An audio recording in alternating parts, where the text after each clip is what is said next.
తొక్కిది నా అమ్మ super bro highlight.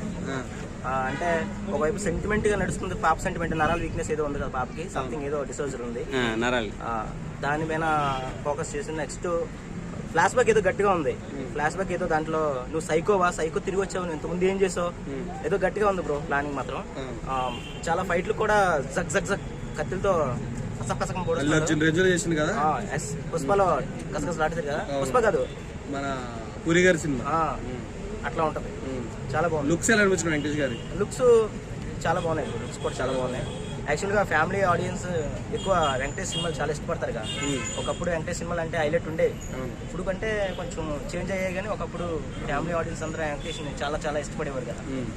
చాలా సూపర్. ఆర్య ఉన్నాడు కదా, ఎలా అనిపించింది ఆర్య? బాగా చేశారు. మంచిగా ఉంటుంది అంటే చాలా టైం ద్వారా వస్తున్నాడు కదా, చాలా ఇయర్స్ గ్యాప్ తర్వాత వస్తున్నాడు కదా. ఎంత లేట్ అయితే అంత గట్టిగా ఉంటుంది. బీజిఎం ఎలా అనిపించింది? బీజిఎం పర్లేదు బ్రో. ఇంకా అంటే ఒక ట్రైలర్ తోనే మనం డిసైడ్ చేయలేము ఎలా ఉంటుంది బీజిఎం ఏంటని, కానీ ట్రైలర్ లో అయితే మాత్రం సూపర్. దాంట్లో బాగుంది. వెంకటేష్ గారి లుక్స్ ఎలా అనిపించింది? బాగుంది. ఏదో కాలర్ పట్టుకుంటే డైలాగ్ ఉంది కదా, నా తలకాయలు తీయడానికి వచ్చిండ్రో సంథింగ్ ఏదో ఉంది. నా తలకాయలు తీయాలంటే మీ తలకాయలు ఉండాలి కదా, హైలైట్. సూపర్. సినిమా ఎలా అంటే ఇప్పుడు మన సంక్రాంతి 4 సినిమాలు రిలీజ్ ఉన్నాయి కదా, సో ఇది కొడుతుంది అంటాం మరి గట్టిగా. మనం తెలుగు ఆడియన్స్ గా తెలుగు సినిమాలు అన్ని బాగా ఆడాలని కోరుకుంటాం. ఖచ్చితంగా బాగుంటాయి, ఎందుకంటే మాక్సిమం అన్నపూర్ణ స్టూడియోస్ లో అయినాయి. గుంటూరు కారము, నెక్స్ట్ వచ్చేసి నాసామిరంగా, రెంట్లకి కూడా వెళ్ళాను నేను ఒక 2 days షూట్ కి. సో మాకు షూట్ జరిగినప్పుడే మాకు అర్థమవుతుంది అనమాట, ఈ సాంగ్ ఎలా అవ్వబోతుంది, బాగుంటది, సూపర్. కుర్చీ మడత పెడతా సాంగ్ షూట్ జరిగినప్పుడు నాకు అర్థమైపోయింది, సాంగ్ ఖచ్చితంగా ట్రెండ్ అవుతుంది రాని. ఎలా ఉండబోతుంది సినిమా? సినిమా ఎలా ఉండబోతుంది అన్న, బ్లాక్ బస్టర్ హిట్ అవుతుంది అది. పాప సెంటిమెంట్ వర్కౌట్ అవుతుందా? పక్కా. ఇంకా ఫైట్స్ కూడా చాలా డిఫరెంట్ గా ఉన్నాయి. ఫైట్స్ మొత్తం గన్ను తోటే కాల్చుడు ఉంటది ఎక్కువ, అన్ని గన్లే ఉన్నాయి, మొత్తం గన్నులే. అది ఆర్మీ అనుకోవాలో మిలిటరీ అనుకోవాలో తెలుస్తలేదు, వేరే లెవెల్ ఉన్నది మూవీ అయితే. లాస్ట్ కి పాపని కాపాడుకుంటాడా? ఏదో ప్రాబ్లం వచ్చి ఉంటదండి పాప, అది కాపాడుకుంటాడు కావచ్చు అన్న, ఆ సినిమా చూసిన తర్వాత చెప్పాలి. ముందే యాక్ట్ చేసింది కదా ఆర్య గారు, ఎట్లా అనిపించింది? ఆయన యాక్టింగ్ బాగానే ఉన్నది.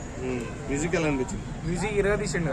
ఓకే, సినిమా ఓవరాల్ గా టక్కరిస్తుందా ప్రతి సినిమాకి? ఇప్పుడు ఇది మన సంక్రాంతి రిలీజ్ అయ్యేట్లకి, సంక్రాంతికి మొగుడు మాత్రం వెంకటేష్ అన్న, ప్రతి సంక్రాంతి అల్లుడు వస్తాడు కదా, ఈ సంక్రాంతి బ్లాక్ బస్టర్ మొగుడు వచ్చిండు. అందరు కలిసి గుంటూరు గారు హిట్ అవుతుంది అంటారు. అది మహేష్ బాబు ఫ్యాన్స్ కి హిట్ అవుతుంది అన్న, మహేష్ బాబు ఫ్యాన్స్ కి అది హిట్ అవుతుంది, వెంకటేష్ ఫ్యాన్స్ కి ఇది హిట్ అవుతుంది, నాగార్జునకు నా సామిరంగా హిట్ అవుతుంది.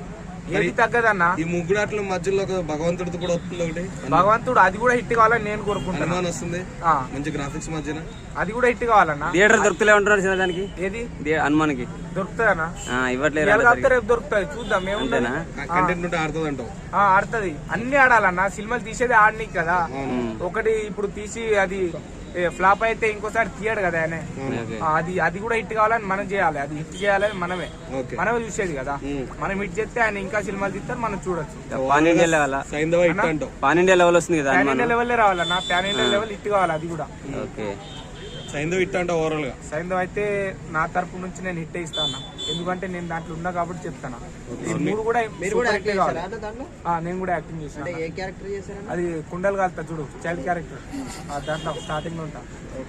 Okay bro, thank you.